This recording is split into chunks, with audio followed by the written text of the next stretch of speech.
नमस्कार मित्रांनो, आज आपण पाहणार आहोत मेरा ई-के-वाय-सी ॲपमधून घरबसल्या रेशन कार्ड ई-के-वाय-सी कशी करायची.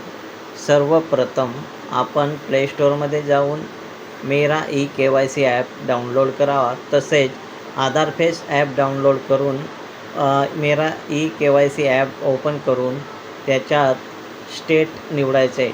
महाराष्ट्र राज्य स्टेट निवडल्यानंतर परत आपल्याला महाराष्ट्र राज्यही निवडायचं आहे. त्यानंतर आपल्याला पुढे जाऊन व्हेरीफाय करायचं आहे. व्हेरीफाय केल्यानंतर आपल्याला आधार नंबर टाकायचा आहे.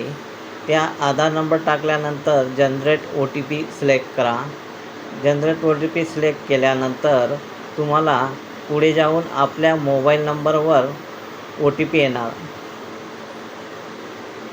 आधारशी लिंक असलेल्या मोबाईल नंबरवर 6 अंकी OTP आल्यावर तो OTP आपल्याला या चौकटीत टाकायचा आहे. 6 अंकी OTP टाकल्यानंतर आपल्याला कॅप्चर भरायचं आहे. ते कॅप्चर इथं सबमिट केल्यानंतर आपल्याला सबमिट केल्यावर तुम्हाला तुमचं बेनिफिशरी डिटेल्स म्हणजे तुमची सर्व माहिती त्याच्यावर दिसेल. तुमचं नाव, राज्य, जिल्हा, रेशन कंटेन व ॲक्सेप्ट असं येईल. त्या ॲक्सेप्टवर क्लिक केल्यानंतर तुम्हाला कॅमेऱ्यासमोर उभं राहायचं आहे. कॅमेऱ्यासमोर उभं राहिल्यानंतर तुम्हाला डोळे बंद करून उघडायचे आहेत. त्यानंतर तुम्हाला ई-के-वाय-सी स्टेटस दिसेल. KYC registration successfully.